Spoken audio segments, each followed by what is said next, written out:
Rigoberto, ¿cuál es su visión o su sueño pensando en estos 10 para los 500 que hacen falta?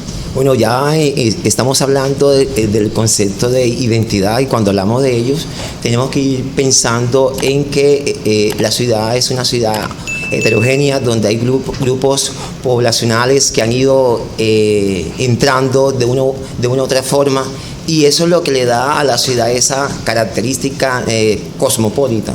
Entonces, cuando pensamos ya en esa ciudad, ya de 10 años, debemos ya pensar en una ciudad inclusiva, una ciudad que le dé participación a todos los actores sociales, para que pueda enmendar, digamos, aquellas huellas de pronto que nos desunieron. Entonces estamos pensando en una ciudad que sea más colaborativa, que sea más incluyente, que sea más participativa, que todos los sectores sociales tengan una participación activa, para que en estos 10 años que se nos avecina ya sería una ciudad donde todos estemos participando de una u otra forma, a través de la cultura, el folclore, desde el deporte, desde el medio ambiente, porque si no metemos también el concepto de medio ambiente, de la protección de sus acuíferos, estaríamos fallando como comunidad. Entonces lo interesante es que sea una comunidad que le brinda las herramientas y las estrategias para que sus pobladores puedan empoderarse. En este caso estamos hablando que estos 10 años lo que vamos a hacer, lo que debemos hacer como ciudadanos, es tener la resiliencia hacia el empoderamiento de la comunidad de Cartagena. El aspecto personal, o más bien pensar como el aporte de cada individuo como persona a esta construcción de municipio, de ciudad. Bueno, tenemos que tener presente varios aspectos. Sí. Uno de los primeros es que pensar la ciudad como una ciudad integradora. Vamos a pensar, digamos, a esa ciudad que es lo que ha fallado en este correr histórico. En estos 490 años, lo que ha existido de pronto son brechas sociales que no le permiten una cohesión. Pensar proyectos de ciudad es ubicarnos como una ciudad en donde sea cohesionadora. ¿Qué ha pasado? Existe una desconexión entre sus pobladores, los empresarios y la política. Hablemos de la ciudadanía. En la medida en que de pronto no existe esa conexión, ese vínculo afectivo, ese vínculo de fraternidad, los pobladores no la sienten suya, y como no la sienten suya, de una u otra forma lo que hacen es que no hay sentido de pertenencia. Hablemos de las industrias, las empresas.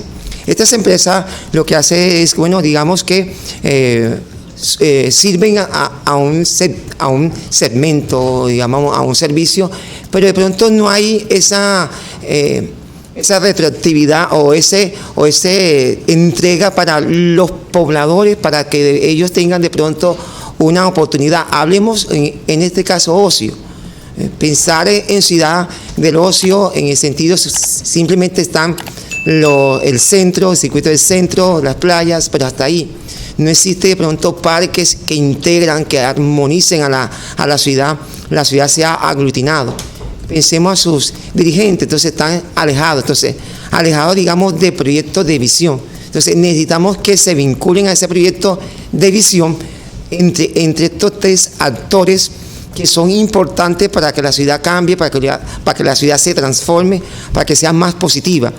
Si hay esa desconexión, yo no la siento mía, yo no la valoro, y yo puedo tirar basura porque no me pertenece. Pero en la medida en que esta ciudad me pertenece, yo voy a cuidar también ese medio ambiente. Pensemos en esa ciudad, y ese es un poquito de ese vacío histórico que las grandes ciudades hacen suyo los acuíferos. El caño, la ciénaga de Tesca o de la Virgen. Durante muchos años tirábamos basuras y era como que una cloaca de la ciudad, a sabiendas que las grandes megaciudades toman estos espacios como espacios de oportunidades. ya se ha visionado, que la ciudad ha ido, digamos, enmendando todas estas cosas, y por lo menos estamos intentando de crear esos espacios que nos sirven, porque a fin de cuentas necesitamos expandirnos, no como ciudadanos, sino como seres que protegen a estos espacios. Entonces, eso es lo importante, que dentro de 10 años pensar en esa ciudad que le va a brindar las estrategias y las herramientas para que todos y cada uno de nosotros podemos dar un aporte a este espacio integrador. Que hemos fallado justamente para que ese nivel de educación no esté tan, o se haya empezado a distanciar de esa realidad que necesita la ciudad? A pesar de que nosotros somos una ciudad puerto, una ciudad turística, lo que ha pasado con la educación es que está desconectada en el sentido de términos de oportunidades. Pongamos un ejemplo. Yo trabajo en una institución técnica industrial que de una u otra forma provee a las personas, digamos, una segunda oportunidad en el arte y el oficio. Lo que ha pasado con la ciudad de Cartagena es que, bueno, las instituciones públicas, algunas de ellas, sí lo están haciendo, otras no. Simplemente no hemos visto en esa educación media pensando en resultado, en estos resultados del IFE, pero no hemos pensado en qué es lo que necesita la ciudadanía, cuáles son el trabajo, la competitividad, qué es lo que está necesitando el mercado para que desde las instituciones públicas y privadas se pueda proveer.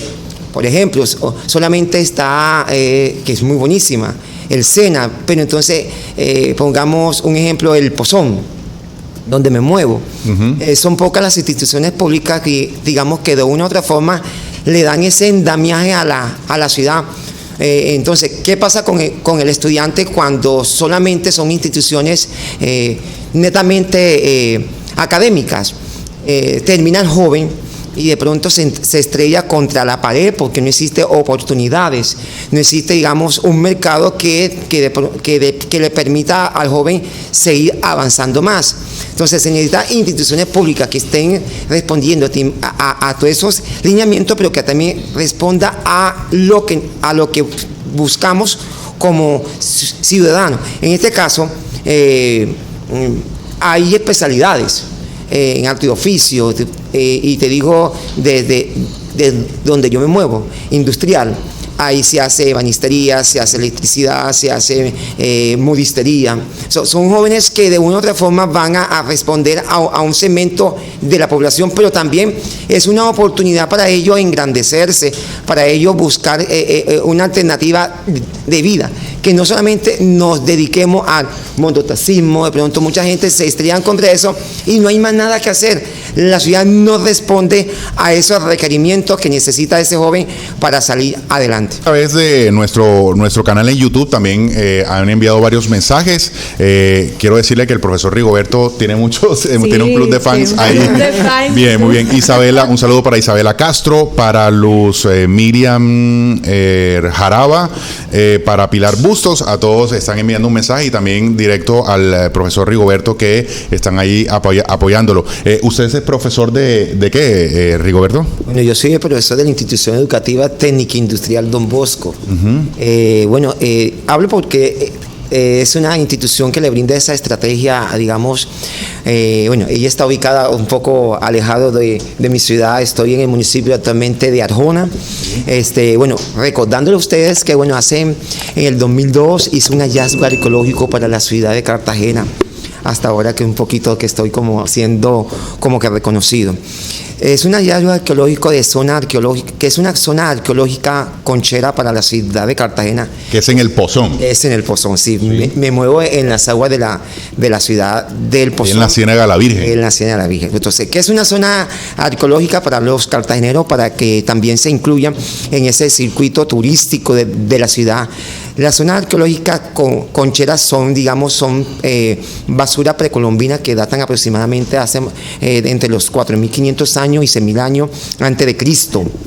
Estamos hablando de las primeras culturas precerámicas de la historia de América. Entonces, cuando estamos hablando de eso, estamos hablando de que, bueno, que fueron esas comunidades donde se asentaron los primeros pobladores. O sea, que no somos los primeros. Ya hace 4.500 años ya existía en la ciudad de Cartagena pobladores. Pero bueno, ese hallazgo arqueológico se dio en el año 2002, cuando yo era estudiante de la Universidad de Cartagena, y en ese entonces, bueno, todos mis profesores y mis compañeros me dijeron que yo estaba loco, porque eso estaba casi al lado del patio de mi casa. Entonces, bueno, cuando los vecinos se dieron cuenta de que esa era una zona de interés nacional e internacional, fue cuando se le empezó a dar como que ese cambio, porque entonces se le daban muchas interpretaciones, como era donde las brujas hacían su encanto, era donde donde hubo un tsunami en la ciudad de Cartagena, porque son montículos que se han encontrado en diferentes partes del circuito de la ciudad. Estamos hablando de Canapote, estamos hablando de Crespo, estamos hablando también en San Jacinto, estamos hablando Bucarelia. Todos estos sitios se han encontrado piezas museológicas de valor interesante para la ciudad, para que aquella persona visitante, foráneo, que deseen ir estoy dando como con un gancho al Pozón. Sí, ahí, valga el mensaje. Sí. Un gancho al barrio El Pozón, que no es un barrio, digamos, que tiene de todo, que tiene de todo. Y le digo algo, cuando estamos hablando de la ciudad como concepto de ciudadanía y concepto de participación, tenemos que tener presente el concepto de barrialidad. Claro, es que, por ejemplo, siempre concentramos las conversaciones y las discusiones en el centro histórico, y de hecho la ciudad, para justamente pensar en una ciudad incluyente, se deben incluir a los barrios, porque ahí es donde donde vive el grueso de la gente, y se ha cerrado ese circuito de desarrollo, se ha circunscrito solo al tema del centro histórico. Eso. Entonces, estamos hablando para que estos 10 años la ciudad crezca, necesitamos incluir ese concepto de barriología, concepto que nos va a permitir que de pronto sus circuitos puedan, digamos, surgir. En este caso, cuando hablamos, y te digo un ejemplo, algún día que vayan al barrio del Pozón, se dan cuenta que hay un endamiaje productivo, hay un endamiaje de los barrios de la ciudad. Yo me siento tan orgulloso de ser pozonero. Se le nota. Yo quiero que desde los barrios donde usted, Rigoberto, está bastante involucrado, y paso allá al tema netamente económico, y lo que yo he dicho últimamente aquí, de hecho en este programa, es que esta ciudad es muy informal. Y de hecho conocimos ayer que el DANE reveló la más reciente cifra del desempleo. La ciudad se ubica levemente por debajo del desempleo nacional, es positivo, pero todavía estamos en 2 dígitos. Digamos, la ciudad con mayor tasa de desempleo es... se me escapa ahorita cuál es, pero está en 8.8%, que es Santa Marta, es decir, está ya un dígito. A nivel nacional estamos en 10,7%, Cartagena está en 10,5%, pero la tasa de informalidad sigue siendo superior al 60%, lo cual sigue siendo una preocupación, porque no todo eso implica o supone que no hay acceso a la salud, digamos, a todos esos beneficios que un trabajo formal le da a los trabajadores. Y quiero que desde los barrios y desde ese diagnóstico como historiador hace allí en las comunidades, en la gente, en cómo la gente vive o sobrevive del día a día, y eso para contrastarlo luego con lo formal que de alguna manera ustedes representan acá en la academia. Al existir, digamos, falta de oportunidades, al estrellarse ese joven que sale de la educación media, por falta de oportunidades a las universidades públicas, también a las universidades privadas, se dedica a la informalidad. Entonces, esa es la brecha, esa es la distancia, dado que estos jóvenes subsisten del día a día. O sea, no ven un proyecto de ciudad porque están inmersos en sus propias necesidades, en sus propias angustias. Entonces, lo que se necesita es que se le brinden las estrategias. Es que la ciudad necesita un sistema educativo que tenga la capacidad de que le brinde a ese ciudadano un abanico de posibilidades. Los sectores sociales de la ciudad de Cartagena están desconectados del circuito del centro, del circuito de empresariado. O sea, las industrias, digamos, ofertan su trabajo, sus recursos, pero los ciudadanos no lo aprovechamos. Los jóvenes de la ciudad no lo aprovechan porque es que no están capacitados. A pesar de que existen instituciones instituciones tecnológicas, a veces como que no hay un seguimiento o no hay una respuesta a qué realmente necesita ese poblador. Entonces, ¿qué pasa? Al existir esa desconexión, lo que hay es que la informalidad crece, la política pública no se ve reflejada de una forma equitativa, y el miedo a salir, el miedo, digamos, a proteger lo suyo con las inseguridades que se vive en la ciudad, cree ese distanciamiento, ese temor. Entonces se necesita es vincular